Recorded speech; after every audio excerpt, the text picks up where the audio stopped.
Hello, everyone, and welcome back to The Worst to Come. You have your host, as always, Jesse Carpenter. We have an original cast back tonight. We have Mr. Alejandro. How's it going, Alejandro? How's it going? What's up? We have Mr. Aaron Groff in full uniform. How's it going, Groff? Good. How's everyone doing? Good. How's it going, CT? Good. What's up? Good. So we had a little fun episode for you guys tonight. We want to look forward to regional season on the nationals, things like that, or for our European friends on the continentals. We do have a lot of things that are going to shake up the meta from now until then. We're going to talk a little bit about agendas tonight. Now, what agendas we think are competitive with what houses, whether we think an agenda is good at all, or anything like that. But just what agendas we should be looking forward to as the game moves forward here. We also did this with no announcement, so we'll see who shows up, if anybody. Yeah, we did not have an announcement. And we're not on our regular day. Good job. Correct. So I assume most of you guys will be listening post-haste, which is fine. We're kind of ragtag thrown together here today anyway. But we're here. We're excited to talk to you guys today. So before that, do we have any announcements? Let's see. The FFG live stream, if anyone watched that was really cool. We got to see Danny, the designer, play Lanny, Prince that was Promised on Queen Cersei, versus Ryan Ritter playing Bear Crossing using a ton of the new cards. That game was not close. It just absolutely went off too. It was awesome. That being said, it would be cool if we got something like this every month. Yeah, I thought it was really cool. I made sure I praised them in the chat. I made sure I reached out to Danny specifically, reached out to Evan and Ryan. I thought it was awesome that they did it. I think it's really cool that they acknowledged it. They showed us a lot of the bear cards, which I thought was really cool. The setup is nice. They can play, and then when they play a new card, they just stick it in the camera.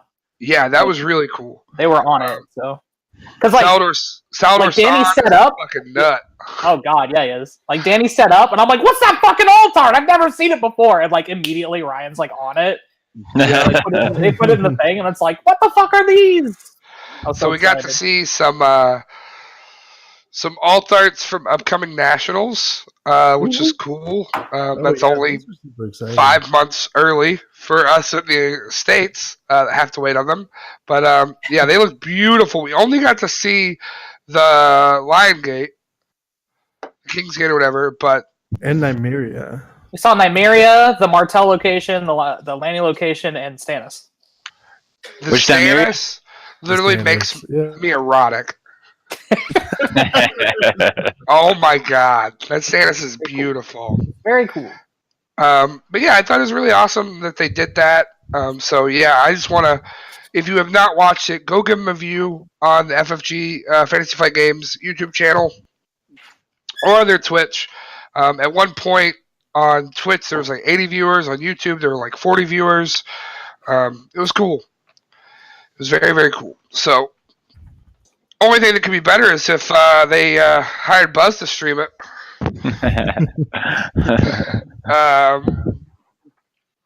But yeah, I thought it was really cool. So after that, we did get the official announcement that Bear Box is coming Q2. They did say that on the stream, so that's really cool. I mean, that's just going to be such a big meta shakeup. I didn't play the game when the Stark Box came out. But I've played, and I didn't really play before the Lanny Box. I only played Lanny Box and on. But every box that's come out has just shaken the game up so much that I assume those did as well. I love it when a box drops. Yeah, Stark was virtually nowhere before the box, and then suddenly it was pretty good. So yeah, because when I first started looking into the game, Stark was just insanely good.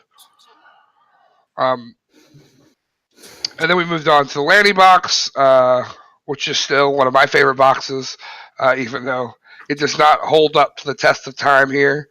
And then what do we get next? The Night's Watch, which made builders happen. Which has been a huge point in the game forever now. and then the Tyrell box, which is virtually banned. For multiple different reasons.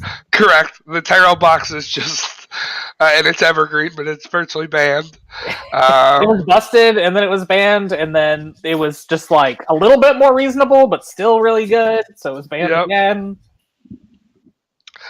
Then we got the Martell box, which should be banned. I mean, the most important card is soft ban. Yeah, Dorn is restricted. And then the Greyjoy box, that's the one that should be banned. Now we're talking about it. Now we're in agreement. But no, I'm really excited for the Barra box. I really, really do hope this isn't just a dream of mine. Like, I would like to see Barra good. Barra was only good before I started playing. Really. I think your dream's gonna come true. Major powerhouse, but seeing Ryan Ritter playing Barra Crossing, which is a pretty unconventional Barra build, with some of those cards, seemed pretty dumb. I think Barra's gonna immediately shoot back up into top 3.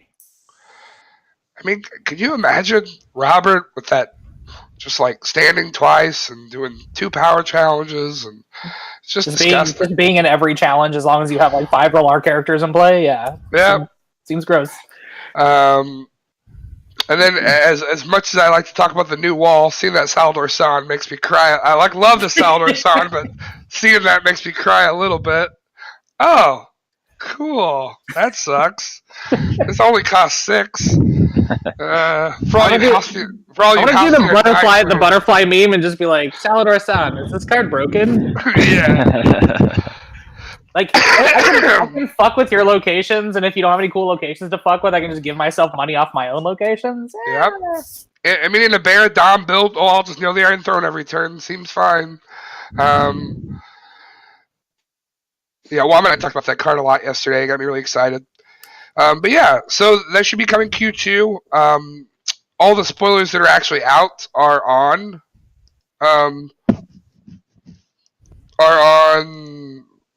Are they on Throne ZB or no? No. Someone has a Google Docs or whatever of them. Yeah, Scantro got the old sheet. Yeah. Which he posted on the old group, I believe. Yep.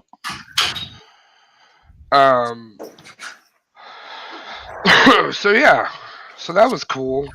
I'm definitely glad it's Q2, so it should be out in time for my big Midwest Circuit event. I was afraid I was going to have to allow proxies, which I was willing to do just to get that much of a shake-up into the game. Right. But if it's out next month, we're in good shape. The only upsetting thing is I do not believe it will be out for Kubla, which I think it would just be super cool if it was out before this huge tournament and just shook everything up. Just threw everyone's preparations in the trash.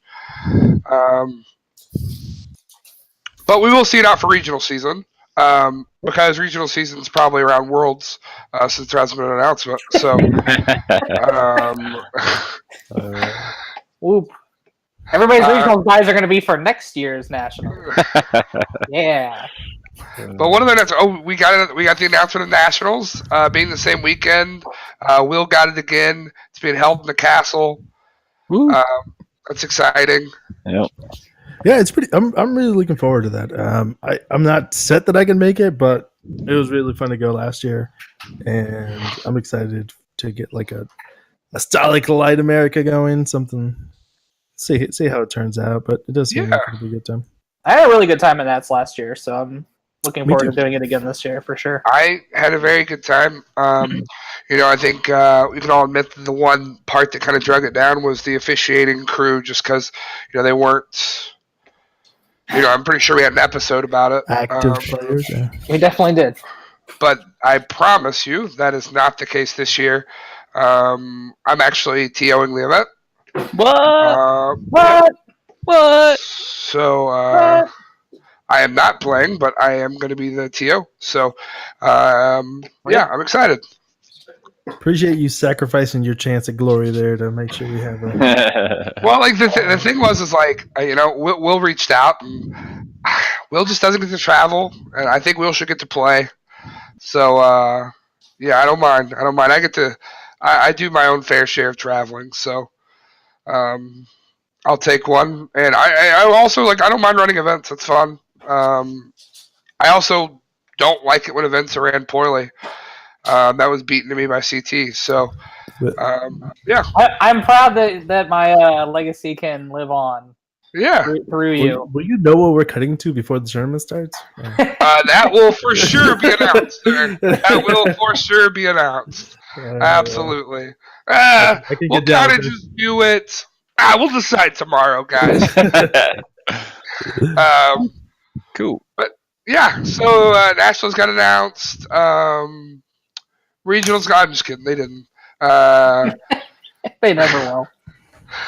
But no, that's cool. So yeah, let's move on into the actual bit of the episode here. So let's go through the agendas.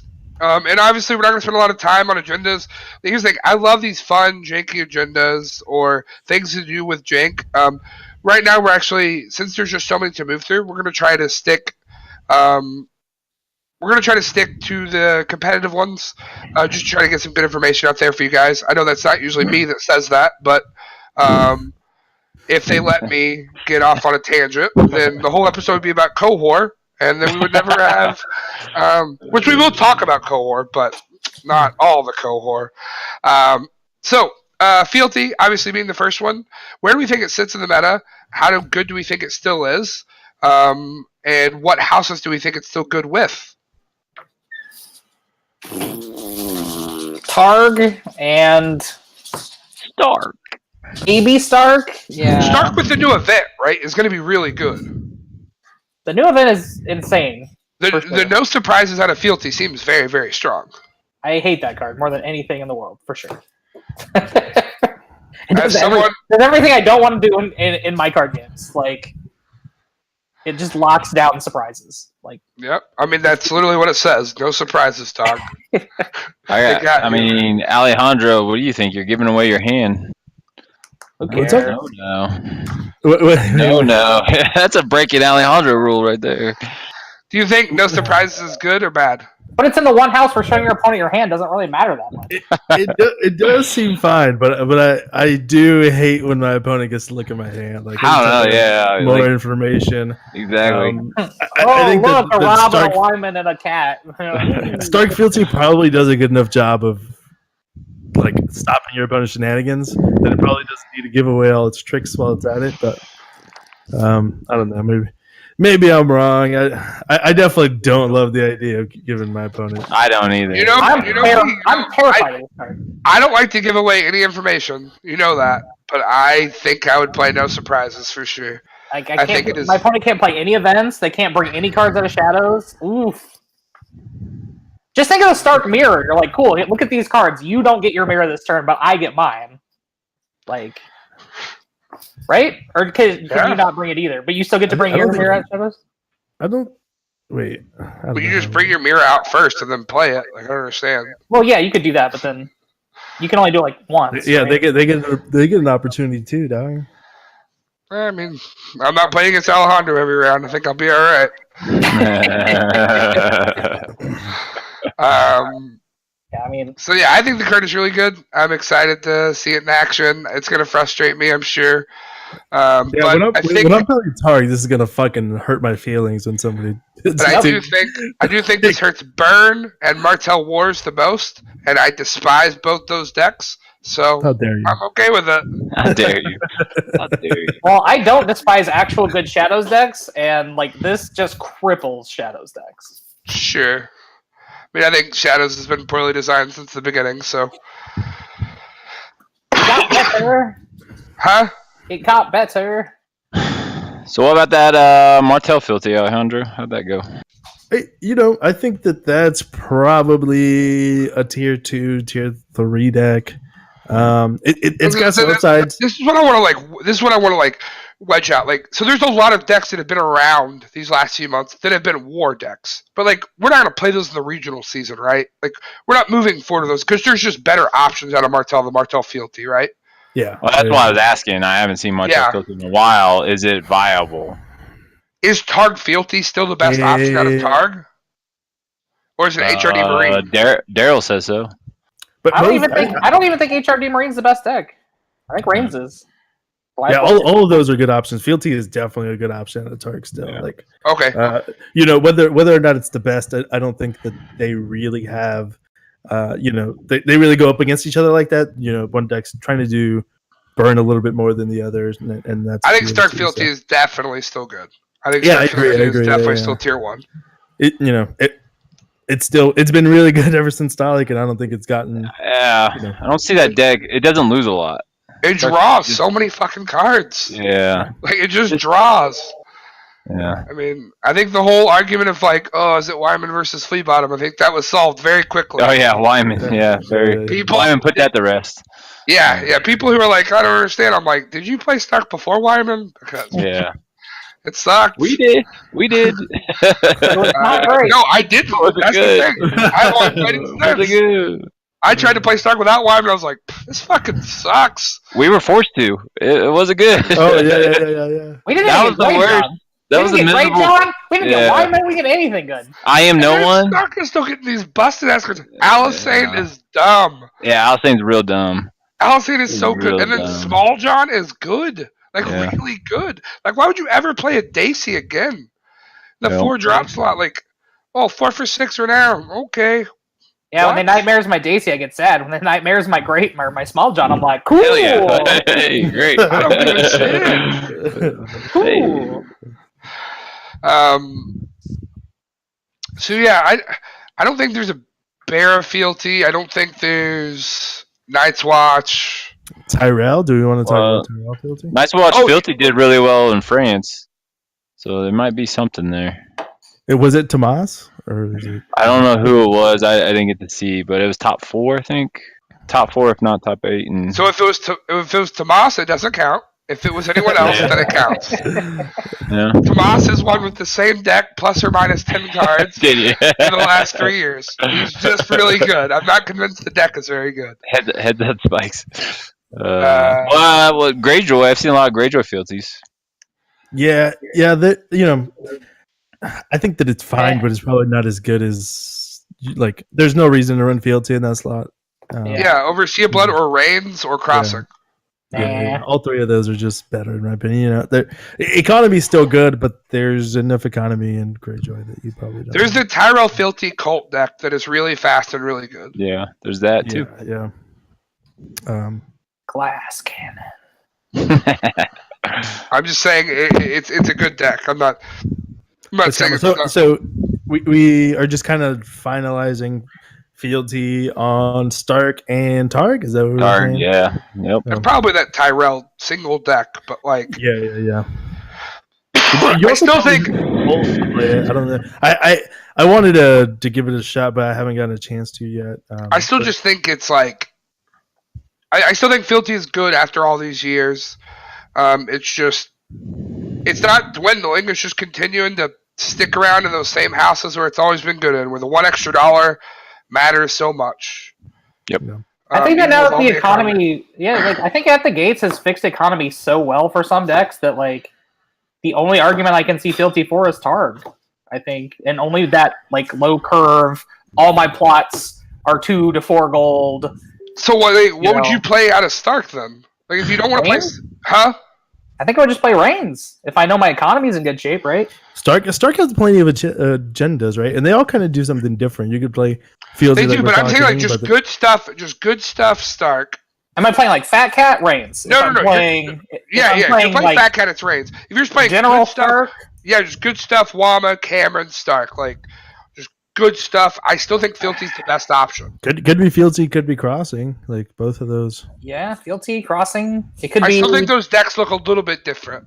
They probably do look a little bit different. That's true. The one that just won the Tour Le Main actually looked like a Wama's Worlds build fit into a Crossing. That was really weird too. Like he had the same Sansa, 2 different Sansas, 1 core cat, 2 fat cats. Like he had that going, so it was really interesting. What about Prince That Was Promised? I mean, it's not out yet, but sure. I mean, you going Fat Cat? I mean, that seems a lot better for any Stark build than Fealty. I feel like. Go Fast Eddie. I mean, I'm excited for Principal's Promise. We'll touch on that at the end there. Yeah. But yeah, okay. So then, moving on, the second agenda we got was Lord of the Crossing. It's still fucking super oppressive. It's a piece of shit. I hate it. I fucking hate it. How much longer do we have to put up with this fucking card? I don't know, 2.5 years or years. something stupid. No, it's not even that long. Rotate. Yeah, I don't know. This 4 months just every day I woke up to this 4 Sometime months. next I was year. like, that's another day with Lord of the Crossing. Oh, that's another day with Lord of the Crossing. That's how he marks his days now. I Can we thought just Steel Blood. say The that best every agenda house? continues to reign. Oh, Can we just Yeah, say that yeah. every single house has a crossing build and move on? Like Pretty much. Yeah, Yes. pretty much. If you Bear's wanna win- best if one you- is like Bear can actually win games as long as it puts Lord of the Crossing in its agenda slot right now. If you And, want like, to it's win just gonna get games, better. I will say this as much as I hate it. If you want to win games, you just put 60 random fucking cards and Lord of the Crossing's your agenda, and you win fucking games. You It's should probably bullshit. count your icons before you just choose This your is- random cards. It doesn't Like, matter. You can play Drown God, Lord of the Crossing, and probably still win. It's bullshit. I hate the agenda. Off the goal town. If you draw off the gold town for that military challenge, sure. Yeah, Fuck. you can get there. So oppressive. So oppressive. This is slander, and I won't have it. Something's been ubiquitously just insane since its existence, but it's not too good. Yeah, okay. I'm the wrong one here, boys. I'm glad we both see it that way. All right, so we can move on to the Kings of Winter and Kings of Summer. Wait, hold on. Are we actually not going to talk about which houses have? Like, Do we? I mean, so legitimately good crossing builds, like tier 1 crossing builds: Targ Crossing, Stark Crossing, Tyrell Crossing, Greyjoy Greyjoy Crossing, Night's Watch Crossing. Night's Watch Crossing. no, nobody's playing Night's Watch Bear Crossing. Crossing. We Night's didn't Crossing say is absolutely a real deck. People just don't play it. Yeah. That might be true. It is absolutely a real Jim, deck. yeah, Jim played it last year. Yeah, but that's Jim. Like, Jim's going to play any fucking deck and do okay. Trust me, the deck's fine. More than Jim has played that deck. Yeah. It was also played in both. It was played in both war events after nationals and did completely fine. Yep. That deck is definitely super good. I don't think it's tier 1, but I do think it's really good. I think Night's Watch Crossing and Martell Crossing are both like tier 2.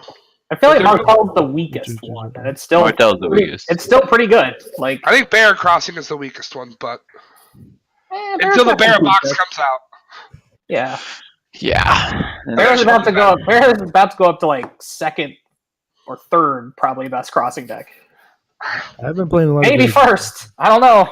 Landing Crossing's still stupid. Oh fuck! I didn't. Yo, Yeah, damn. Landing Crossing is still the most broken landing. Heir to deck Iron game. Throne is just stupid. All right, here, let's look Let me at get it. my Here, Cersei. Bear. Yeah, let me get Cersei right off the bat. Here we go. All right. Yeah, let's roll. Let's roll. All right, Kings of Winter. Lots of good crossing decks, We okay. don't have to talk about Kings of Winter? that. Will never like. There is no competitive build for Kings of Winter. Is It cannot be there done a better. Stark Winter build or not? No. I will say, I just played against Edward playing Night's Watch HRD, and it was a choke build. And we played in the finals, and He was playing Jim's deck. Yeah. Mag the Mighty. And he was rolling over me in most of that game. But Greyjoy That's Crossing is not kinda- Kings of Winter, so we'll talk about that's that when we not- get to House. What of was your agenda? What was your agenda, Alejandro? I was playing crossing, yeah. Oh, hey, there we go. Got him. Kings of Winter is garbage because even if you're building a winter deck, you could probably just play fealty and it's more effective. Yep. Probably. Agreed. Yeah, agreed. All right. Better for you to have the dollars than to deny the dollars. And if they play a summer plot, like, oh, guess what? That happens frequently. Like, when your agenda I mean, is just worthless. We can admit It's that they not nearly definitely. as much anymore. We can make it fair that they definitely made the summer plots and the winter plots really fair. Like, The summer plots are seeing much less play nowadays, though. because they're fucking banned because they were good. Well, Yeah. well, I mean, trade But every routes time is, we but is get there one another one? good There's not winter another plot- one. The other one was Time of Plenty, but then they gave us the new At the fucking gates, yeah. stupid. Every card. time we get one good winter plot, though, they give us like 3 at least semi-playable summer plots. They give us a lot of econ plots is the problem. Yeah. That too, yeah. The choke aspect is completely worthless. Yep. So Kings of Summer, there's the Tyrell build. Yep. It is tier 1, and then there's builders. Yeah. Yep. Yeah. That's pretty much it. Both are very good. Yeah. Both are tier 1, right? Yep. And should be viewed as such. I don't know of any other summer build that's good. I mean, I haven't tried any either. We're kind of at the mercy of like people building these decks. Exactly. Yeah. No one's tried Targ Summer in a long time either. So like, it's at the mercy of who But wants to it's try Trying it. to scaz it on and up. It's Targ. I don't need $1 more. I'd rather have 5 more plots. Or That's the thing. There you go. Yeah, you don't need this. Yeah. I'd rather be able to pull Drogo or Drogon out of my deck every time I win a power challenge by 5. Yeah, exactly. Or out of my dead pile. That seems good. Oh man, you killed Drogon again. I'll win a power challenge. What's interesting is I think that the Tyrell summer deck that I played against, Natalia was playing it and got really, really close to destroying me in like the first 2 or 3 plots. It seemed like it was mostly just a crossing deck with the summer agenda. Am I wrong? I don't know if you guys have... You're not wrong. You're not wrong. Just, was it named a tourney or whatever? Yeah. That's pretty much where you get the extra power. Mm-hmm.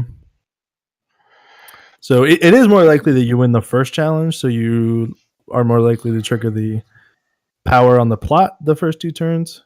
Yep. And we are getting another super good summer plot if you watch the stream. The one that converts all militaries into power claims. Nope. That one's pretty solid. All right, so moving on, we have... Wait, what came first? Reigns or Brother? Reigns came first, right? Yep. Yeah. Reigns came first. Man, at the beginning of the game, they like didn't print agendas at all. Nope. Yeah. So then Reigns happened. Yeah, not So how good do we think Reigns is now? Like, Reigns still has a lot of power. I think Reigns is one of the most unexplored agendas in today's game because I just don't see it played very often anymore. I don't think that's true. Is it not? I mean, so Stark Reigns is good. It's underplayed. Sure. Every time I build a Stark deck, a Targ deck, or a Tyrell deck, I consider Reigns as one of my first agendas. I think Stark Reigns, I think Targ Reigns, and I think Tyrell Reigns are tier 1. Yeah. I haven't played against any of those in a long time though. Like it definitely has not seen as much play, and maybe that's just because Stark Reigns has. More. I think they're underplayed. Yeah, I'll say that I've been playing the 3 we said a lot more, basically specifically because of the war format season that has lasted so that's forever. what I'm trying to get. Like, so Stark Reigns has seen success outside of the war format. It's won tournaments. That's what I'm saying. Like people have taken Reigns decks to tournaments and done well outside of war. People have been trying. People have been going back to Reigns because they have to play it, and then they find out that it's actually still a really good agenda. Yep, Targ Reigns won the Midwest Circuit Championship. That it did. And I do think Targ Reigns still has a lot. I think Chase's Dario Speedwagon deck is like one of the nastiest decks in the game. Just people don't play it. It will kill you turn 1. It is one of the few decks in the game that will just crush you out of the game immediately. If you think Free Folk is oppressive, this deck is oppressive turn 1. If you don't do something to stop it, it will crush you turn 1. And unlike Free Folk, if they just Valor you, like you still are in the game. Yep. Like, you still have Targ cards. Yeah, you still have Targ cards. It's fine. A lot better than Wildland cards, unfortunately. Not unfortunately. Tyrell Reigns, I don't know if Tyrell Reigns is tier 1 or not. I don't know. It's probably on the bubble. Yeah. It depends on the meta. It's super meta. So what is Tyrell Reigns trying to do? Is it still just like a big Marjorie deck? Like, are you playing Mace? Are you playing Renly? What are you doing? I think you play New Mace, the one that's not restricted. You play 3 of them? I'm a big Mace mark, 6-cost make mark. Like yeah, absolutely. Are you just like trying to like all the string pump, just trying to out challenge your opponents? Like, what are you leveraging with Reigns in that deck to make it? Make it better than say, is that just the old Wars build come to Reigns because too many Wars because Wars is restricted? Sure, and Marky Mark too. You bring Mark in with he's decent. The best weapon Reigns has now is the Spider's Web play, which Tyrell can probably get off easier than anybody. I also think, Now that they can control I mean, not challenges. in Tyrell because they don't care about it, but I think the best. I think the best. I think a good trick out of Reigns is Forgotten Plans for King Plot. I don't think that's Yeah. an Being able to edge deal case anymore. I think that's really fucking good. But Tyrell doesn't need that as often Yep. as the other houses do. Yeah, they don't at all. Yeah, I would probably not even consider running it in Tyrell just because. Yeah, they Sure, can just sure. say, like they can You're just running change King the Plot. strings instead. I haven't messed with Tyrell Reigns. I was just kind of curious if it was just like a good stuff Tyrell deck that you would have played more Challenges. Yeah, They you just just play. play- It's definitely big dumb idiots with challenge control. Yeah, Sure, challenge okay. control. Are you playing left and right? If you want to. Hell yeah! All Depends on right. how much Target Martell's in the meta, I guess. Yeah. It's also got access to that freaking +10 event Might of the Reach, right? So you get a agenda trigger whenever you want, but like it's not as impactful as it once was. But Right. having But the only thing I think that keeps Tyrell Reigns from being like up there is I think that it just like I think that the Tyrell C is just so good it pushes it down. I think that's what you see a lot at for these Reigns decks. Like they're probably on par with C a lot of the time, but C is newer and people want to play that because And so I think it's on par like throughout the games, but like C is just a much quicker path to get there, right? Like C can you can blow people out immediately and then just end the game and it's over. the C trigger is probably more impactful too. Maybe Yeah. I'm not even giving it as much fair, as much as I should be. But the restriction is real. Yeah, the restriction is bigger too, though. So I mean, just looking at Vacuum at I win an intrigue by 5. I get to flip a new plot, but the plot has to have a specific trait. And then we went to I won a military by 5. I can go get any event out of my deck, and it's cheaper. And now we're on I want a power challenge. I can go get any character out of my deck or dead pile or discard pile of one character's specific name. Yeah, but like just infinite pulls. I don't think I enjoy Tutor in a game. I don't think it's good. Says the guy who loves Cohort, and I love it. drag on you. I love it. I'm not saying that I don't like it or like it. I'm saying I love Cohort. I don't think Tutor is good for the game. I agree. That's why I've always had a problem with Cohort. It's too easy. But I think it's a lot. I think we'll get to Cohort, but I think it's a lot fair in the long run than you thought it was going to be when it first came out. Sure. What's the best plot Reigns is pulling right now? That's what we were talking about. I think it really depends on the build, right? Like so, like I think Spider's Web is insane. And I think a Game of Thrones is really good. So like on defense, Forgotten Plans and Thrones on defense. I think on it's offense, really good. Web. And Fat Cat, like obviously, like Wildfire, Forgotten Plans, Game of Thrones, like anything you can do to protect yourself for like get more triggers is just really good. Good. Yeah. Is Jack and Hagar in play? Then the answer is Power Behind the Throne. So yeah. Okay, moving on. Brotherhood Without Banners. There's no tier 1 Brotherhood deck, right? Like the Targ deck is the closest, but it's just not good enough. It's not good. Maybe Ghost of Highheart will save Brotherhood. Right. I mean, the only good, right. The only good Brotherhood Without Banners deck I can legitimately think about is the Targ one, and that's just because Queen's Guard on Jacket is funny. Yeah, I don't think you're ever getting anything out of Brotherhood that you can't get better out of somewhere else. Correct. Does anyone disagree? I do not. Alejandro, have you ever even played a Brotherhood deck? I've never played a Brotherhood deck. That's what I thought. A lot of these we don't have to discuss. We'll just ask Alejandro if he's played it. We don't have to talk about it. I just been playing Stark Brotherhood recently with the old Eddard and Robor Royce. How's that? It's just funny defense. We'll get farther talking about the draft agendas than we will talking about Brotherhood. Yeah, absolutely. So then what came next? We're in green site territory somewhere. Are we at Conclave or green site or Wars to Come? Well, Wars to Come would be after Conclave for sure because box. Yes. So the Tyrell green site, I think. Green site was favor of the old gods. Can we just the Conclave was a box. So which box was it again? It was the. Wait a minute. Let's talk about Going conquest. chronologically, we didn't do any of the banners. Well, we're gonna do the banners last. Okay. We'll do Before we'll do the banners finals. next to last, and then we'll talk about Knights of the Hollow Hill and Prince of His Promise, because those are the two agendas we have spoiled. Yeah. So green All right. side So green side.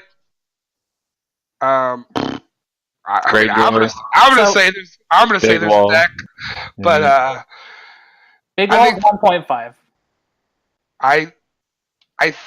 I think it's tier 1, but I'm 1.5. probably wrong. It doesn't have its own self-sustaining win condition. That is a problem in so many matchups. Lanny green site was tier 1. They fixed that problem though, didn't they? Hell yeah, pillage baby. Yep. God, I love that deck.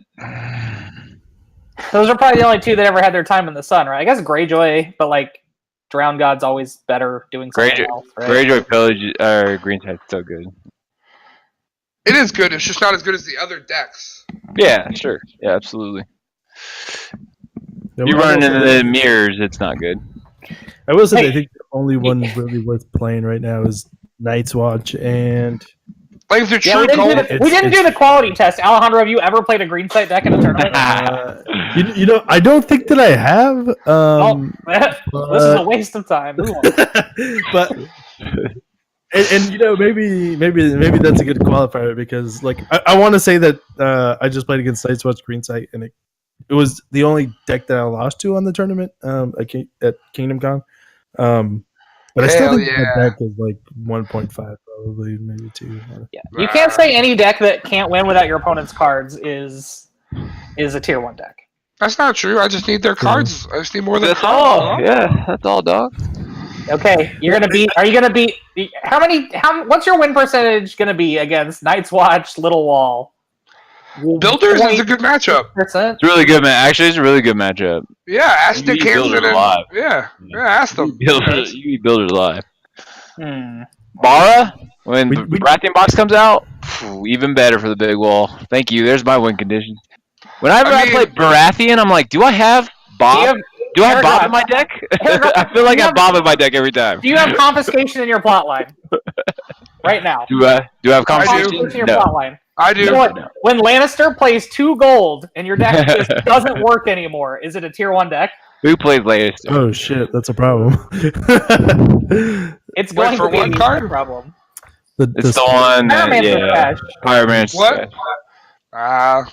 Card's not going to be played. Who played I get to draw a card at least. That card's not going to see play. You are underestimating Lanny Shadows, sir. I'm fine. Big Wall Okay. struggles against shadows anyways. I can't take what's not in fucking play. It struggles So- against Martell too because their characters suck. So you're just like, I don't know what to do with this Fine. right now. All right. I don't know. Thanks for winning Don't the know, argument dude. for me. Yes. Like Don't know what to do with this Wall. Desert Raider right now. Yeah. All right, so Wall the has only a lot one, of problems. the only one on the cusp is Night's Watch and Targ. Targ. Yeah, dude, Very Targ George. that's the nut. What? Rib. It's the only Targ deck I like playing. I'm just This gonna is a chrome rib. you to death. This is a rib. Not a rib. All right. Next. Conflict. Garbage. So Next. like, I did want to touch that the faction card Neo for like such a fairly in an unimportant trigger like is probably the reason why it's not nearly as good as it can be, because getting to filter cards and stuff is good, but having to kneel your faction card is a Yeah, why is that a faction card, Neil? It's only a faction, Neil, if you decide to do it. Yeah, but why do they even have that as a faction, Neil? That is just I don't know, because they hate everything that's pretty cool, pointless. Aaron. Yeah, it's pretty pointless. They hate everything that's cool. Who's they? I fucking Hey, the ominous hey! Who's they, Aaron. Okay. The Overlord. they. The High The same Master. people who decided Lannister should be able to shut off a 6 Goss location for 2 gold. I don't care if you draw a card every turn. Don't touch my fucking characters. I swear to God, every time I think they print a good card for Klansman, they print 7 cards that shut that motherfucker down. It's unfair. Correct.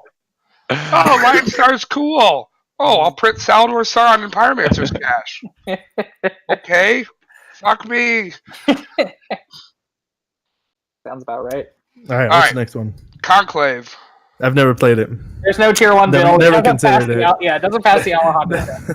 Oh man, I think there are. I think it is I think it's really. I don't think it's delved into a lot. I do think there are a lot of good 1.5 Conclave decks. They're a lot of fun. 1.5. No. They're 1.5. not. They're just Yes, not I do. You've got to put them below the 1 tier, right? Like, what deck? Nah, he's messing with his headset.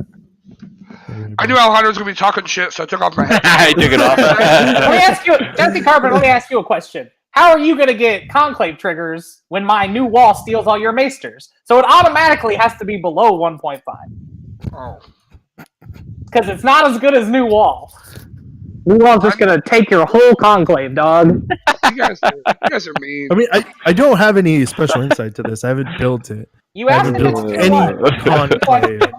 Right? Give me your conclave. There's no tier 1 Conclave decks. You want to talk about fun Conclave decks? That is a possibility. Yeah, I mean, we saw a year ago Brad, who's pilot Tyrell Conclave deck to a really good showing at your name day. That was a year ago, and that was Brad. Yeah, I I'm didn't know not sure that I've Mace. seen. Yeah, Mace was a Maester. I And didn't know Mace that. was still legal. And Hightower Crazy was with still the legal. Mace and Hightower was still in Yeah. there. Outside of that, has there been any other conclave showings at a major All right, tournament? we can stop being mean. It's fine. Matt Clemens won. Wait, Matt Clemens I'm asking won questions. seven You know, Tar these are- Conclave. Clemens won with Tar Conclave. Yeah. and Bamford just won with Stark Conclave like a couple weeks ago. Oh, there we go. Yep, All right, I guess it's like a unstoppable. 20-person store championship. So There we go. There we go. Store champ material. So moving on. What was to it? Stark Conclave? Yep. Okay. all right, Wars to so come. what came first? Wars to Come or Faith? Faith Wars- came first. I think Wars to Come came first. Faith was cycle Just pick 4. It doesn't matter. Yeah, just fucking say one, and let's talk All about right, it. the Wars to Come. As soon as we say Tar Conclave, Matt Clemens comes in the chat. Oh God. Yeah. Like he's listening. So like, there's one Wars deck left that's tier 1. It's Martel, right? Like the Tyrell Wars is good. Tyrell Wars is still good. Okay, I could buy that. The restricted list hurt Wars real bad. It Yeah. did. Yes. It about, almost stopped it. So Martel Nightfall Wars is still tier 1. Yeah, still tier 1. It For is, sure. absolutely. It's just insane. Mhm. Is there any other Wars deck out there that's good? Is Night's Watch War still? Yeah, Night's Watch Wars Builders is still good. Still good, yeah. But I don't. Sure. I need to get insight on that. I don't know what the best. So like Chase tells me that Wars to Come is the best Builders agenda because he gives them so much flexibility. So I believe him, but I don't Yeah. know that. Yeah, I mean, what I think if I played Builders, Like- it would be Wars. Yeah. I think mine would be Yeah. Prince, so was promised awfully Yarwick. It's not out yet. I said right now. I would never play Builders, so it literally does not matter. There's a Tyrell out there, and then What's the Tyrell? It's just the good stuff. I mean, But is that? But would you take that to a Uh-oh. tournament over Sea of Blood or Reigns? I probably would. I personally would. It would fit my. Yeah, It would fit my play style more. But we think So, it's tier 1. I would- What are you leveraging out of the agenda? That's what I'm asking. I mean, it's still just big dudes renown. Like, You get to play 2 trade routes. Oh Yeah. wait, no. You get to play 0 trade routes and 10 plots. Yeah, that's why it's a mean- hard sell for me to play 2. it's still leveraging. Yeah, I mean, it's still leveraging Oh, certain no. plots.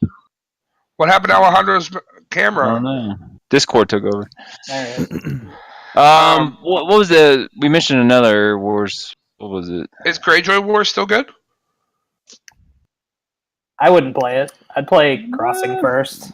Yeah, You'd play Crossing or Sea. Well, yeah, is it good? I mean, like, It, It means it you is got there's the other one. one. We got other ones that are play over him. Is You it good? just don't. It, like- yeah, you just don't need it enough to lose a restricted card for it. Every Greyjoy agenda is tier 1 right now, but I would not play it before playing Other ones. other ones. Greyjoy Conclave, you hit it here first.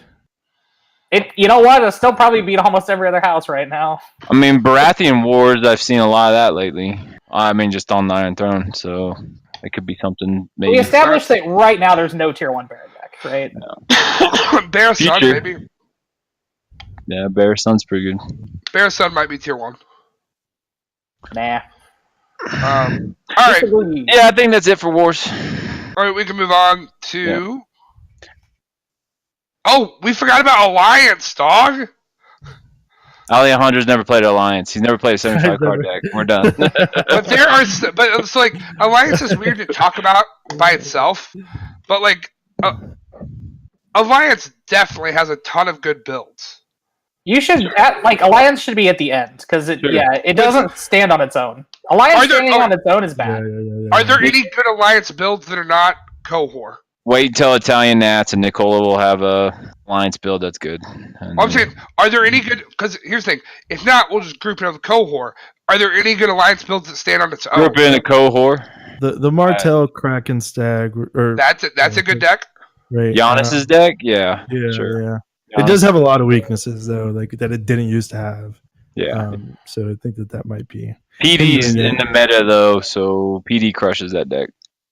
Yeah, there's just a lot of things. Ghost of High Heart really helps that deck though. Yeah. Sure. Ghost of High Heart. Ghost of High Heart really helps. Like Ghost of High Heart Nighttime Marauders is fucking dumb. Yeah, for sure. Definitely good. Yep. Okay, so what are we moving on to? Are we in cohort territory? We have Faith Militant. Bear Faith, Stark Faith. I think Stark Faith and Bear Faith are both tier 1. Yeah. What? No. Why? Stark Faith and Bear. Because there's no tier 1 Bear deck. We like of the Faith decks or like you got that rule? You can't break that rule. Listen, I know your shirt's fucking bright yellow because you got a stupid T-shirt, but Bera is not tier 1. Get over it. Not right now. If you want to have this discussion again in like a month. All right. Well, I'm going to put it out there that I think Stark Faith is tier 1. But would you play Stark Faith over any of the ones we talked about already? Maybe with no surprises. If I'm playing a no fun deck, I might play that over Fealty. I can see showing my hand in a Stark Faith deck. I can see that. Like, I mean, I think I personally would rather play Faith than Fealty, but I'd rather play almost anything over Fealty. Yeah. I'm not sure it's better. I mean, Brothers Robes is really good. Like, really, really, really good. Like, it's insane. It turns off the big wall. It turns off Lion Star. It turns off Harrenhal. It shuts off everything I love, truly. River Run. I mean, it just shuts me down. But I'm just saying, I think Stark Faith is really good.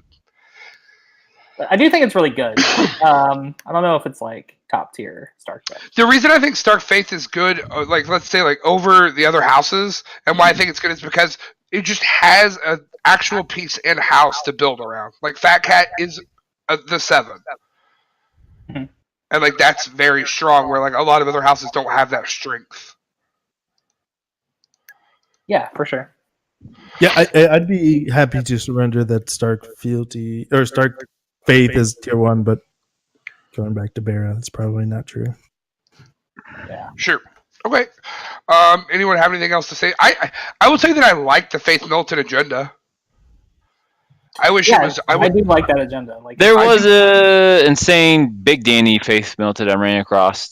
That might be something to explore. Yeah, I mean, she's like 23 strength, shutting you down, like keep standing. Like it was ridiculous. Like, yeah. So I mean, that's just unexplored territory. Like Alejandro said, there's just so much of this stuff that's unexplored because everyone funnels themselves into these other agendas. That's why I wanted to go through these agendas to see what we thought was tier 1 and what we didn't, and like what's unexplored. Like you know what I'm saying?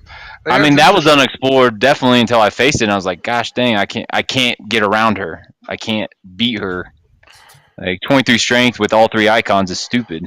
Did you have any? Yeah, it's Big Danny. Did you have any mutinies in hand? So, I wasn't playing big wall. Takes care of that. Yeah, it usually takes care of it. Yeah. Oh, 23 strength. I mean, it gets rid of her. What do you mean? I mean, yeah. Mutiny sacrifice, dog. Right? Dupes don't matter.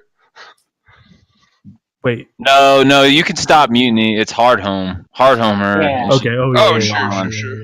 Yeah. I mean, but what if you have both? Oh.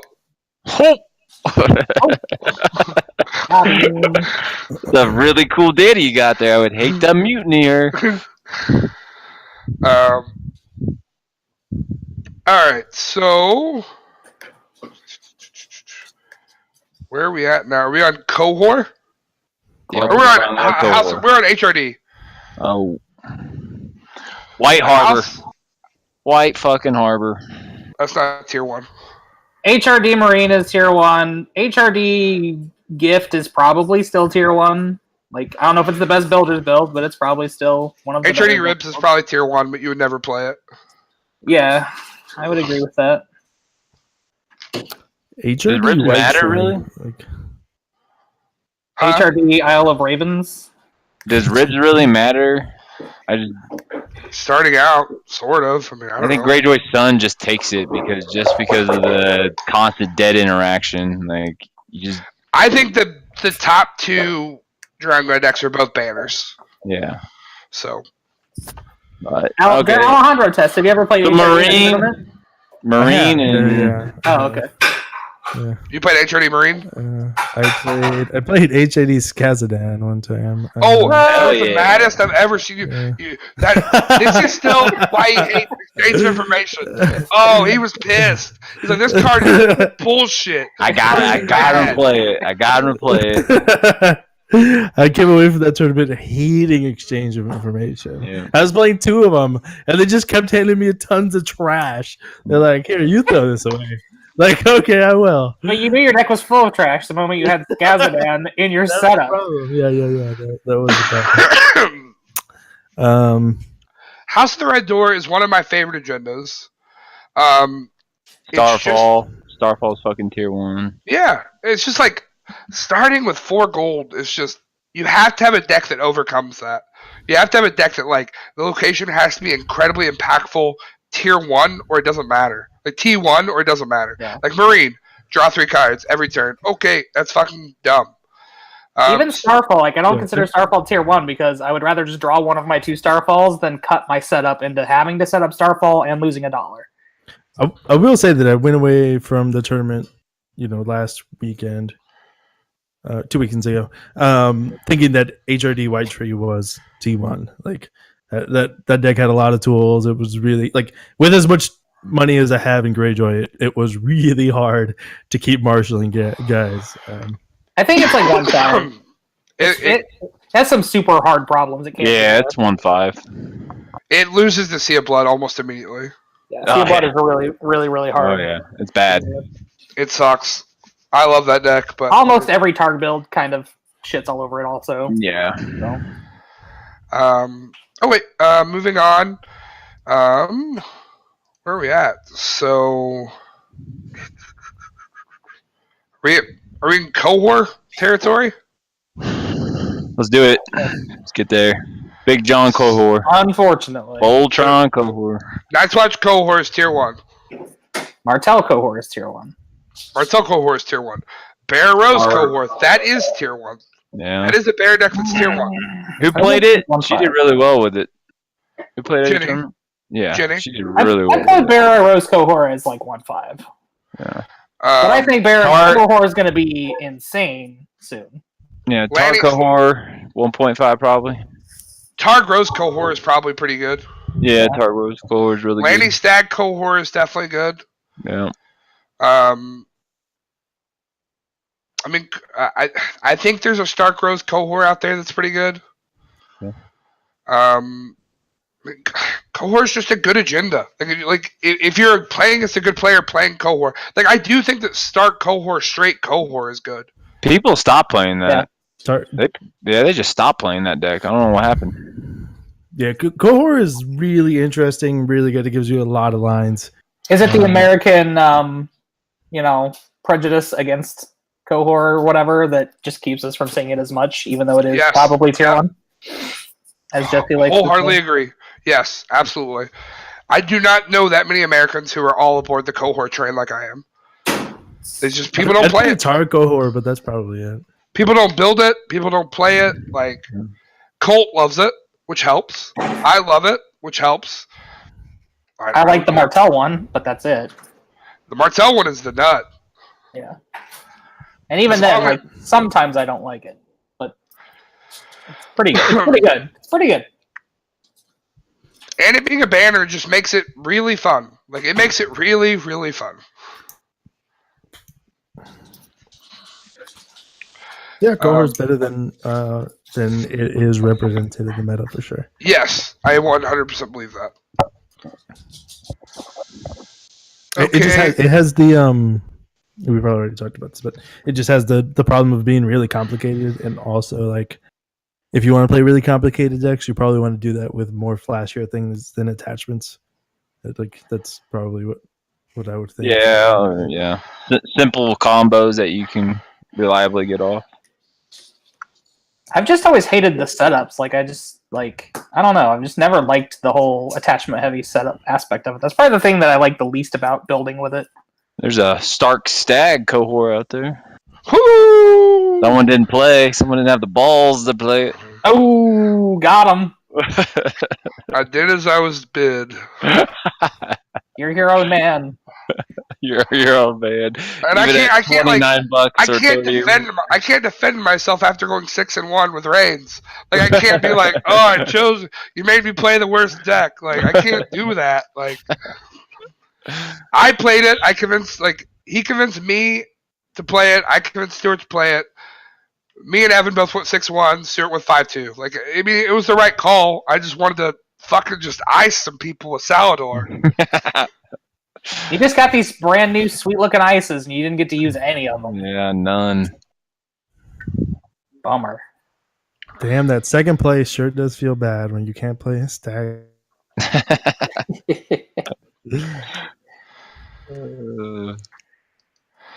Okay, so moving on after Cohort. Are we at Free Folk? Ugh.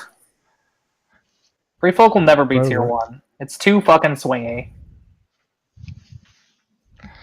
I And do trash. think Free Folk is tier 1. I've said that for a really long time. How many tournaments has Free Folk won? Good. You don't see good players playing it. It doesn't matter. Like, it's just a fucking garbage agenda. I'm not disagreeing with you. I'm just saying it's really good. It's pretty bad now, I think. Pretty There's bad. enough. It used to be able to beat up on decks that wanted to go taller than wider, but there's too much economy in the game. There's too many decks that it has a really, really bad matchup against these days. Greyjoy Sun. Desert The Raider's only- a problem. Anything with Desert Raider, just Yeah. The only reason Free Folk even started to stick its neck out is because people just stopped playing Valor Morghulis for some fucking reason. I don't know why. Yeah. But it's coming back, and it's not going to make things any easier for Free Folk. Right. That's fair. I don't know. I mean, it's there, right? It's 1.52. It can get hot and streak its way to a win, but I've just always been curious. it doesn't I've give just the been- pilot many options. Like the Free deck Folk is has- gonna do yeah. what that's going to do. Free Folk has the skill range of rolling a d6 and being like, if I get an odd number, I win the game. If I get an even number, I win the game. I've been curious if there's ever going to be a hand destruction when built. And it would come out of Europe for sure, but I always thought that would be interesting. No, it's not interesting. There's nothing interesting about Free Folk, and there never will be. It is All the right. most linear garbage agenda that's been made besides maybe Winter. All right, now we can move on to Assault from the Shadows. Woo woo. Martel. So what tier 1 Assault next week? So is Now, none. Targa Assault tier 1 No. after the restricted list? It's not, right? No. I don't think any Assault deck is tier 1 after the restricted list. You don't think Martel Assault's there? I think it's good. I don't think it's tier 1. Martel Salt's there. And I Tyrell don't think Assault? it's tier 1. I don't know about Tyrell. I have like 5 Shadow builds that I play on a regular basis that I think are all way better than Martel Assault. They're all orange Shadow card decks. Spoilers. Sure. There's nothing we- that Assault gives me that I don't feel better about out of just having more cards available. We're just talking like tier 1 with Assault though. Just Do we see this agenda yeah. played after Kingdom comes out? No. No. Yes. Not at all? Not Not at all. Not at all. So, Why would you ever play this over Kingdom? Exactly. If you need a martial cards, you can play this. Like if you need a martial characters, I don't know if Greyjoy's ever going to have enough Shadows cards to want to play a Shadows base build, or if Targ Shadows ever comes back, I'm probably playing this over that. But that's really Targ's playing Kingdom. Targ is playing Kingdom all the way. yeah. Are they All the way? They don't want to martial characters. No, I mean just gonna jump everyone else shit in. Yeah. Yeah, you get everyone else's shadow characters. Yeah, you're just gonna jump in shadows. That might be true. You'd lose access to Danny, which I can't even consider. But yeah, I think you can afford to pay for like that one character if all your other cards are coming from shadows and maybe other tricks. Like, yeah, it's like I think it's really hard to justify assault because all assault is giving you after that is just the surprise of things coming out in the challenge phase. A Varys, a Jockin, a big Arion. I mean, that was the only thing Assault's giving you. Stuff that isn't even working reliably when you can do it right now anyway. At least in this meta. But maybe Ghost of High Heart will bring Varys back. I think we're writing it off a little bit too quickly. There's enough like different interesting things that the agenda trigger does that I think are still worth exploring, but Kingdom of Shadows is just flashier. All right. I think Kingdom of Shadows is just busted. Yeah. We can read. So, Kingdom of Shadows is it comes out in Beneath the Red Keep, which I think is the 4th chapter pack of this cycle. It says you may include nominal characters with the printed shadow keyword from any faction in your deck. Increase the cost of each character you marshal by 1. Reduce the cost of the first character you bring out of Shadows each round by 2. So this is fucking busted. It's pretty good. It's like that Alliance situation too, right? Like, did they even have the capability to play test this thoroughly, like to find out all the interactions that are possible? There's no way. There's no way you could play test this thing. There's too many options out there. I think Targ, Tyrell, Martell, Lanny will be the top 4 to look at first. Any house that's got a shadow card that lets them cheese other shadow cards into play. Well, every house is for everybody, right? Yeah, the Martell Spy gives it to everybody. Right. So, like, Martell's main is definitely an option. Tyrell main. Lanny, but you have to work for the economy. Martell Spy is non-loyal, so... Exactly. Every house is going to get that cheating in. Shit. Yeah, you're right. You're absolutely right. That's what I'm saying. Like, that cheating in is non-factor for... Yeah, pick whatever house you want, dog. It doesn't matter. Which oils look the spiciest. Exactly. Yeah. I just think those more powerful shadow cards will come out of those 4 factions. I think Kingdom is very, very, very strong. And it's going to come out right before Nats. So the Nats... Oh, Jesus! Nats will be like... a testing ground for it, and then may or may not be out before Gen Con. Right?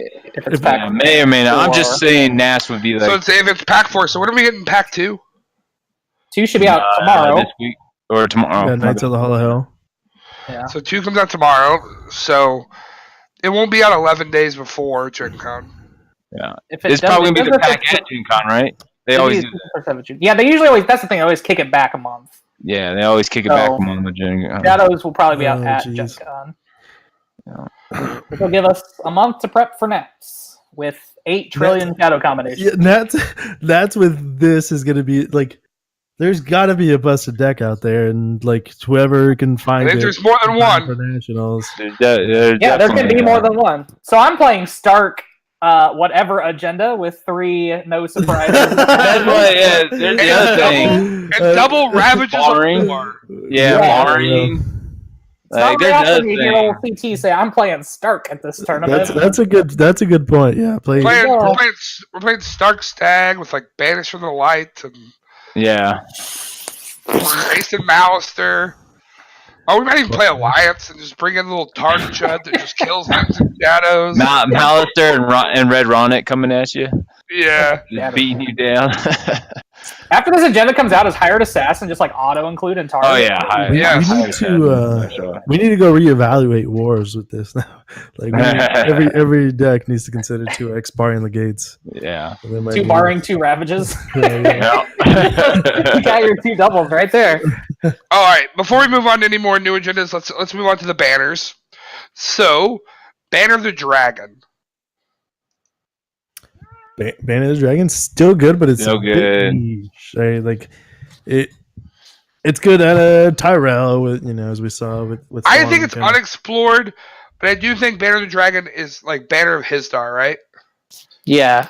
It doesn't have to be though. Like you can play Banner or Dragon decks without including. No, I'm saying, but that's good, right? Like Shadows decks with Banner Hisdar is like got to be good. Yeah, I think like Bara Dragon is cool because they're not struggling for restricted. Like Hisdar's an easy restricted there. Yeah, that's a good point. But are there any tier 1 decks that have Banner Dragon right now? Dark Dragon's pretty good. The Tyrell Dragon deck is it's Tyrell Dragon. Tyrell the best. Yeah, Tyrell is the best. But yeah, I think there's probably a Greyjoy Dragon deck that is T1, but yeah. Tar Dragon's probably tier 1, but I wouldn't play it. Tar Dragon. Seems good though. He's real good. Just dark cards. Still has 3 Drogon in it. It's probably fine. Banner of the Kraken. I think Lanny Kraken is finally starting to get good. Hell yeah! I'm being completely serious. I think Lanny Kraken is finally becoming a contender. I mean, I knew I was going to be right at some point. I said that my first year for 7 months, dog. Jesse was trying to convince me to switch to it like 2 days before Stalic. Like, come on, dog. This ain't happening. Which one? That's fair. Lanny Kraken. Lanny Kraken. Lanny Kraken. Mandon Moore was not a card before Stalic. Yeah. So I can justify Alejandro's viewpoint, but Mandon Moore is a card now, and that card is really good. Yeah, Lanny Kraken's really good. I think the Martell Stag Kraken is good. Yeah, I don't think it's T1 still, but it is pretty good. I'm curious. I mean, any deck. I think there's going to be a Martell Kraken hand destruction deck with high heartedness. That's going to be good. High heart. Yeah. I don't think it'll be as good as Lanny Kraken. Yeah, go back to Vince's deck that he had last year. That's a good base to start off of. Agreed. All right, Banner of the Lion. Tyrell, Jims. That Tyrell Lion deck is so good. Yeah, it is, really that Tyrell Lion is 100% T1. There's probably a Martell Lion out there that's trying to do a lot of the same things. Yeah, we explored it a lot for Team Martell at your tournament, but didn't really get. I think Martell Lion is insane, but we might not have looked in the right places. But once again, Mandon Moore was not a card That's for your true, for Jesse's tournament, and it is a card now. Mandon Moore is really good. It was. People just didn't play him. He was out. Was he? Yeah. I thought the new pack wasn't. Oh yeah. No. It had just came out, and we said it was legal. But yeah, that's right. I can understand people not. I do think all these. I do think all these banner decks do become kingdom decks, though. Yeah. That's a good point. Sure. Yeah. Right now, when I'm just like, there's like 4 shadow decks I love, and I'm like, they're all eventually gonna come these together. can all be one deck. So, that's how you know. Yeah, Jim's deck is pretty much all non-loyal shadows, anyways. So yeah, like Banner of the Rose. Banner of the Rose. I haven't seen. I haven't seen it, so kind of out of sight, out of mind. I mean, besides the Barrows cohort, I don't really know of any. Yeah. I mean, the Targros cohort. Targros cohort, yeah. I was about to say, that's about it. Banner of the Stag. Lancer. Martell. And that's it? Yeah. Martell. But Lancer, I don't even think it's that good. Yeah, man. It's going to be good with that Mel. Oh, yeah. When Mel comes out. Post box, I think Lancer could maybe do something again. Lanny Stag cohort. But that we would have discussed that. We said that in That deck cohort. was fine. Yeah. It's real hard to know. Like that deck was really good at the Thrones War events. Like whether or not they were good outside of Thrones War events. Like I don't think that they're natural picks for people really. Hano won something with it. Yeah. Hano and Jim were both tearing about. Banner of the Sun. Banner of the Sun's good. A lot of stuff. Yeah. Banner of the Sun is good. Is at least tier 1.5 in every deck. Every deck. Fucking Desert Raider. Desert Raider exists. His Viper Eyes exist. Like, my God. Yep. Banner of the Sun is really, really, it's really good right now. Yeah. I think it should be explored with literally every house. Seen cool Targ Banner Sun, Stark Banner Sun, of course Barra Banner Sun, Greyjoy Sun. Obviously. I'm sure there's a nice watch Sun. Yeah. Yo, big Claymon deck. Yeah, I'm sure there's something out there like that. Oh, it's always been there. Yeah. Waiting in the shadows. Banner of the Watch. Well, there's one tier 1 deck, Targ Watch. Yep. Targ Watch, baby. Dale didn't even play it. Don't come at me with that. Greyjoy Watch. If that deck would have been good, Dale would have played it. All right, moving on. Banner of the Wolf. A lot of things. No. Martel Wolf. Still decent. I do not think Martel Wolf is great. Bear Wolf still decent. Greyjoy Wolf is good. Yeah, Greyjoy Wolf's good. Targ Wolf's putting fatties into play. Yeah. Lanny Wolf got just destroyed by the restricted list. Lanny Wolf sucks now. Nice Watch Wolf. That's out there. Yep, Nice Watch Wolf is good. Oh, yeah, definitely. The Stewart deck. Yep, it's good. I was surprised that deck was not running Big Wall, but... Me too. Stalex did. Yeah. The guy who topped 8. Every deck every Banner Wolf deck that I saw before that was, but they chose not to. All right, moving on to Knights of the Hollow Hill. Woo! You cannot place cards during setup. Your other cards do not provide a gold bonus.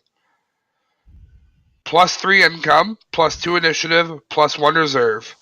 Card design by 2009 Joust World Champion Greg Atkinson.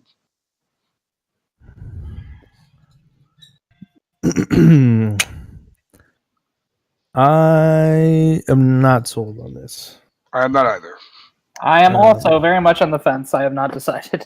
I think someone will figure out either a good Martell or Targ deck, and that is it. It's got to be heavy reset, right? Like Reset. Yes. it has to Super be. attrition. It has to be, and then like with the card pool that we have right now, it's hard for me to imagine there are enough incredibly impactful draw deck cards that this is worth it. So here's the thing. Even if I get beat by one of these decks, I think I will still be like, wouldn't this just be better out of a different agenda that you could draw 7 fucking cards to start the game and set up and then draw back up? Yeah. Like, missing out on the 2 to 5 cards on setup seems insane to me. Yeah, that's a huge concern. Missing out on the draw from the beginning. This is a deck that you'll like every time we get a crazy impactful card, you have to consider this, especially if the card's good in attrition. But I'm really concerned that the loss of the setup puts you too far behind in 2.0. There are too many save effects in 2.0. You can't cancel them, so that's a big problem. Like you could in 1.0. And yeah, I just think that there's not enough. So I don't know. You guys might, people Ralph, what do you think? I would say the 2 you said. You would have to do that, or maybe like a Knight's Rush, maybe a Tyrell Knight's Rush. But you either gotta win them down, or you got attrition. And when you attrition, putting power on your house, like you just you gotta like literally. I don't know if you can win games. Go to time a lot. Yeah, we'll see. I am super interested to see like what some of the control players come up with that are known for really interesting. Control may be like builds. choke though, just not enough to do what you need to do. Is what I'm saying. Because yeah, like you said, it's reset, reset, reset. That is literally what you're thinking every turn. Yeah. Yeah.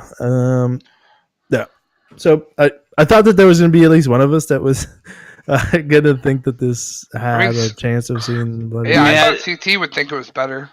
I mean, have you I've seen? been crapping all over it since we found out it was coming back. I'm only just now starting to think that like there might be a Martel build, and there might be a Targ build, but I don't have high hopes. Yeah. Okay. And honestly, if Ghost of High Heart wasn't coming out right alongside it, like I would just not even look at it. I think. I mean, if I'm playing it, I'm trying to play Varus decks again. Like that's what it's doing. You have to play Varus decks again, and you can't do that with Vince running around in the meta. Ghost might fix that problem, but Last of the Giants Varus has got to be that. But like I don't know, I could also just play other decks. And like Alejandro pointed out, have we not seen over and over again? Like if you lose the first plot with board advantage, like you're done. Like a March the Walls as a single character, how many times has that lost you the game? Like bad setups. I will say that. Yeah, if I can't get my Varus off first turn, my agenda is garbage. Yeah, so like, what does it say about no setup? Yeah, that's 4 gold setup. We just talked about 4 gold setups are horrible. It's a super different game, and like in first edition, you were still technically getting $4 for your agenda every turn. Because of influence, right? Yeah, now you're only getting $3. Yeah. You are not getting as much opportunity cost to use for other things because there's only one economy in this game. Huh. Well, we'll see what people can come up with. I'm going to try very hard to see if this agenda is good. It's definitely the thing I'm most interested in trying to make work. It will probably be something I let other people try. I just don't really like it, but the only thing about it that makes me super excited is opening Behest and actually winning initiative before choosing like who goes.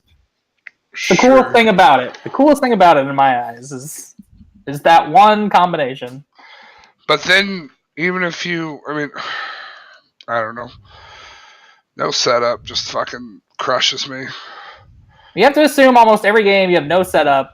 Your first plot is 10 gold, 9 initiative, 1 reserve, 8 reserve, which is cool. Falling from favor? Yeah, you're falling from favor that's the number one. But like plot, you're, right? Yeah, like I mean, you basically gave up 3 to 5 cards drawn that you've just given up by choosing your agenda. And the thing is, like, so here's the thing. I think in a world where Gates of the Moon wasn't so prevalent, this agenda would have been pretty cool. But it takes so much less effort now to just pull 2 gold and give your opponent a gold than to give up your whole fucking setup for $1 more. Yep. Yeah, Jesus.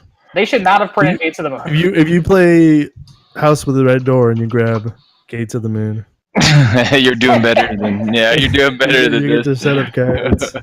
I hate HRD setups. God knows how I'm gonna feel about Knights of the Hollow Hill. I'm just like, oh cool, I can't put any of these down. Wasn't that the biggest complaint about HRD? I'm glad it got restricted, but like, can you imagine like playing any Hollow Hill deck versus like a Targ deck before restricted, and they just like have 17 characters in play? You're just like, what the fuck is happening? I don't understand. Yeah, they've got Marines, so they're drawing 5 cards a turn. Yeah, you just lose. Anyone have anything else to say about Knights of the Hollow Hill before we move on? No. All right, so moving on to the Prince that was promised. So this one grabs from the dead pile too. I didn't catch that on the first read. Yep. So it's an agenda. That is real strong. After all agendas are announced, name a unique character. Other characters you control cannot gain power. Reaction. Activate a power challenge by 5 or more strength. Nil your faction card to either stay on the named character and draw a card, or search your deck, discard pile, and dead pile for the named character, reveal it, add it to your hand, and shuffle your deck. God damn. Damn. Dupes. Every house has a tier 1 build. Done. Dupes. What are some initial ones that come to mind? So like Ramsey is fun, but I don't know if it's tier 1. But Ramsey seems very fun. Varys is fun. Ramsey seems super playable to me. Yep. It seems super tier 1 capable. Because you are guaranteeing you can do it multiple times a turn with this. Any fatty from any house. Grabbing the 6 cost Euron, grabbing the Silence, then grabbing the 7 cost Euron, marching your own Euron, or playing that one seems fucking busted. Having the 7 cost Euron in Silence without having to pay for it seems very, very good. Yep. Like, that seems stupid. Grabbing Robert immediately, grabbing the Big Mel, grabbing Cat. Ball Cat and Sky City into Big One. Never, literally. Okay, I have Tarlin play from turn 1. You can't ever touch him. Okay, Drown you God. milk him? I'll kill him. I'll bring him back. I'll kill him and draw cards. Yeah. Ghost of High Heart. I think that card's real good. Never being able to get rid of her would be super annoying. This agenda is really, really good. The new Stannis. The problem is, like, every one that I think is fair, I'm just like, oh, cool, I can just build a Martell deck where I Garrus and I kill him every turn, and I just keep getting Garrus back so I can Valor every other plot. Yeah. You keep Valor. It seems hedge case, but, like, if the build works and we get there, like, that is stupid. Like, bringing guys back from the dead pile, potentially repeatably, is not a good idea. Agreed. Yeah, this is gonna be real good. Alejandro, have you ever played this deck in a tournament? I will. But yeah, from the dead pile is incredibly strong. What the fuck, man? God, I hate this card. This card should not exist. Oh, we didn't talk about Sea of Blood. I'm an idiot. I blocked it out of my memory. We didn't talk about Power of Wealth either. We're just gonna play 8 Rickons, right, guys? Yeah. Everyone else can play 8 Rickons. Here's the thing. I played Stark for so long. Every time I think about, I don't have to play Stark anymore. I'll play another house. Then I read these fucking agendas. I'm just like, why would I play another house? Why? Like, there's better ones. Disagree. Not every house has Rickon. You honestly are telling me you think Stark is the best house right now? I think Stark is top 3. Shutting down stuff. That's not the answer to my question. Answer my question. Is Stark the best house? No, Greyjoy is. Correct. So I don't want to play Greyjoy outside of Drown God. That's fine. I mean, Rickon does shut this plot down, or this thing down, right? Prince For 1 power challenge. Yeah, can you shut it down every turn? They could do fucking 7 power challenge. Who cares? Winterfell shuts down too, right? Winterfell shuts it down. Winterfell does. Yeah, it's just like you got to run more Winter Trader plot. This plot would be so fucking good if only Barra had a card that knelt Winterfell and gave them $4. Sure. Yeah. Oh, cool. This would have been so busted with Mace, like just fucking busted. True. Very busted with Mace. I still think it's fine with Mace. I'm gonna be honest with you. You gotta play builders and dare opponents to win power challenges. I'm 100% convinced that this is busted in builders. It triggers on defense. Who are you gonna get every time? Athel. Right, that's fair. That's a valid argument. I was just curious. That seems good. Athel is good. Athel's good if he never can die ever. Like, yeah, that is good. Oh no! You dueled me. I dueled myself. Oh no! I'll trigger on defense. Why would you even get dueled? Would you have another 6 or 7 cost character out?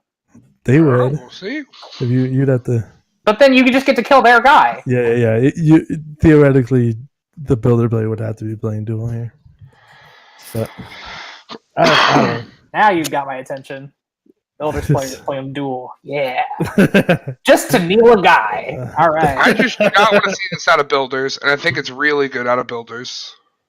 I think it's really good out of everything. I think this agenda is way too ubiquitous. I think builders probably just names their freaking 2-drop guy. Yeah. No. The Tricon. Oh, let's say it could be Ob too. Like, do you have to name a unique at least? Has to be unique. Yeah. Okay. Then Because I'd play New Wall and just name veteran builder. Okay. Yeah. Yeah, I mean, like, knowing... That's the thing, right? Every house has these characters that, like, if you know they're never dead forever, you have got so much more of a safety net to do what you want to do. Cat, Othel... Yeah. Even like Greywind out of Stark, Colt is like going on to me about like the real prince that was promised, Greywind. Oh. That is an incredibly obnoxious thing to think about. Like, You gave away the secret sauce, Greywind. I think I already gave away the secret sauce. If somebody breaks this fucking thing, it's Garrus for 100%. Yeah, Garrus. Yeah. Oh, cool. You have constant plot manipulation. Like, It's a lot of money though. We'll see. I mean, I'm willing to wait to valor you every other turn. Those are at the. I don't know. That's what I'm saying. I'm not sure it works. This agenda's But if gonna it be works, really good. yeah, We're kind of just fucking like broken. we're just. The thing is, like, it's cool that like Barra's gonna get this agenda, and like you can make like Voltron Stannis decks and stuff, but like those decks may not be good at all because there's just gonna be all these degenerate choices instead. God, I just think it's going to be really fun to play Ramsey. Win a power challenge by 5. Trigger Ramsey. Or bring Ramsey to hand for my deck. Play reinforcements turn 2. Trigger Ramsey. Marshall Ramsey. Oh, play reinforcements turn 3. Trigger Ramsey. Marshall Ramsey. Okay. Our sugar card will be Ward on top of that, boys. Like, that's just funny. It's funny. I think Ramsey's a legitimate option. Why are you playing Ramsey instead of just playing Marched in that situation? Because one is Jesse's cool. obsessed with reinforcements. Literally obsessed. I love reinforcements. Like, don't you want 8 initiative and 4 gold instead of? Jim Hansen had messaged me 10 seconds after it was announced, and he was like, "We're gonna play with this with Timmet, right?" Like, yeah. Yeah, we are. Yeah. You know what's funny is that where did I say this? I don't remember where I said this, but said that I was worried that you hadn't mentioned Klansman with this yet, or some random Klansman being the prince. That's the real secret tech. We're keeping that one on private. Yeah. I literally had this conversation on the whitebook last night. I had a 25-minute conversation about the Timmet that was promised last night, and it was not with Jesse Carpenter. People were afraid. I still don't think that's. I mean, don't you just pick 7-cost Tyrion? You don't pick. Of course, you pick 7-cost Tyrion. He's the linchpin that makes the deck work. Exactly, but like the Timmet. But also, to be honest with you, this is the problem that shuts this whole thing down. Winning a power challenge by 5 in Klansman is literally nearly impossible. It's not impossible. It's just not easy. I also will admit this: the one that I've like been secret about, the one that I think is like is really busted, is with Jontron. I think it's insane with him. I think it's really good. You can fetch him immediately. No one else can even gain power in the deck. Like, it's very good. You know I'm going to go get new Balon, that card. I hear Alejandro comes to ruin all our fun. All right, Cool. New Balon. Cool. Wait, is this a faction card now? Yeah. It is a faction. Okay, never mind. I'm not doing that. Once you get him once, you can just faction card heal him again. Yeah, that's true. Oh, shit, he died. Still disgusting. Yeah. Yeah, I do that. I do also. I put it on Facebook. I do think it's funny with Benjamin. It's too slow, but I think it's funny. Like, oh, I'll grab Benjamin. I'll kill him somehow. I'll grab Benjamin. I'll kill him somehow. He's the only dead guy you never get out of the dead pile, too. You just keep going back in. Yeah. I never thought I'd say I wish Old Bill Bone was non-unique, but I kind of wish Old Bill Bone was on. Not unique. Can we put more things that just does what Old Bill Bone does, please? Because this game is about to get terrifying. So yeah, I think that's like the end of our agenda discussion. It was only like an hour and a half, but I think we like talked about all the agendas. I think it was really fun. Thank you guys so much for joining us.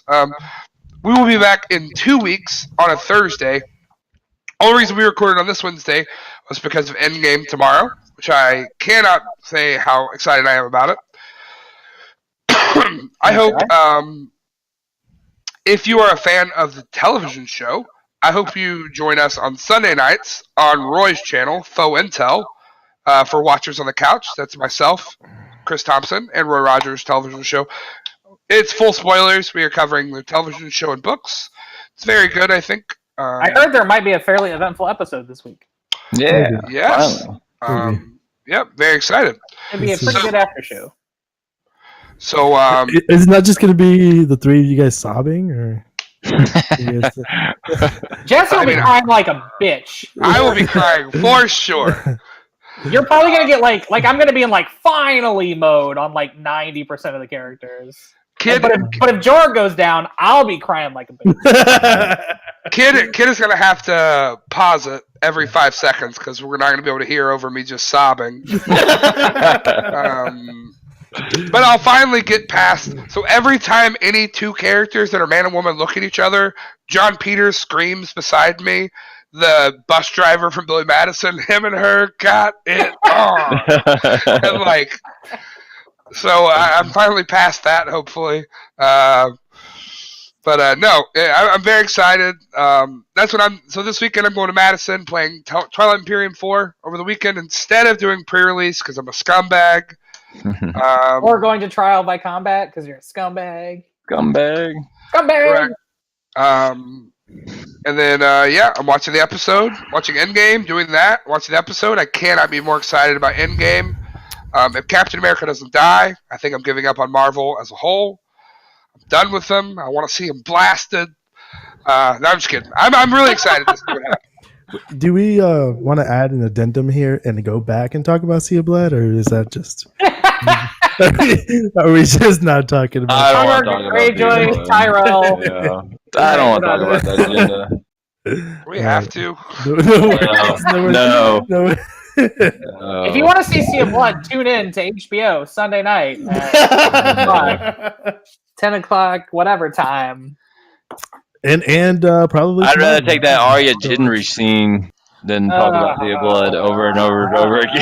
I mean, technically, that also could have been a Sea of Blood. We don't know. Yeah, that was you. Womp womp. Womp.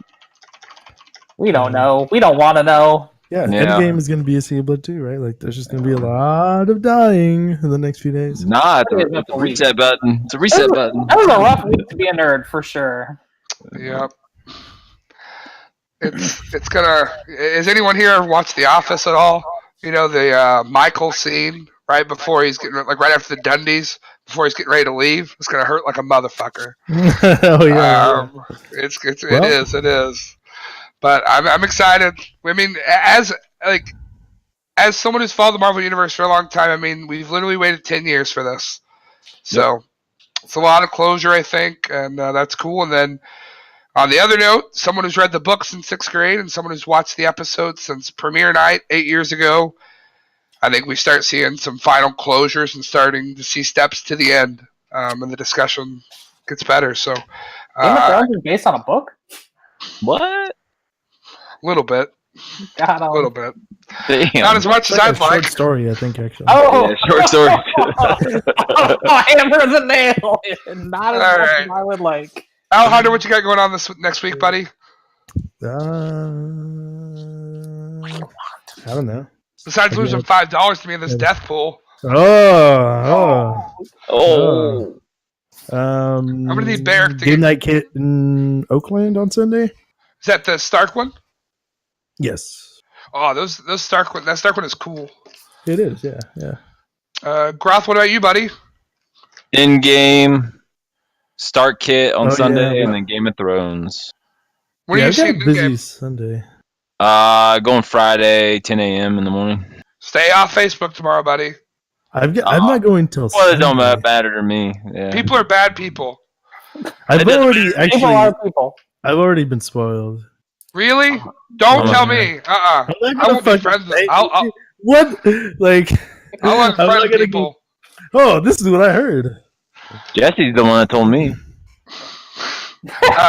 Alejandro, you're not seeing it till Sunday? Not seeing it till Sunday. How do you live with yourself? Scumbag. I don't know, What a man. normal person. Yeah, what a God. normal person.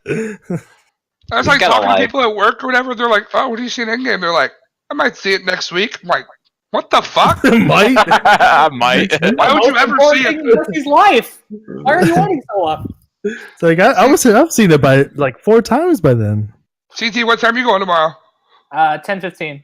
More than 8. So I will wait to talk to you about it till like after you're done. Sounds good. Yeah, I still have to work tomorrow until 7, so Oh, I had gotcha. to go to a 10:15 show. Yeah. Anything else you got going on the next week, buddy? Indy's having its first like big local meetup on Sunday. First one we've had in a while. I'm pretty excited. We're gonna like get together at Meta and just play, and obviously we have a new pack, so that's pretty exciting. I have, like, a That's bunch of awesome, different man. ones. That's And we're awesome. gonna watch Thrones, and then we'll do the show. Woo. Yep. Woo! Very cool. Very cool. Yeah, that's all I got going on. Thank you guys so much for joining us. We'll see you in 2 weeks and 1 day on the Wars to Come. Join us this Sunday on the Watchers on the Couch. Thank you and have a great day. Bye.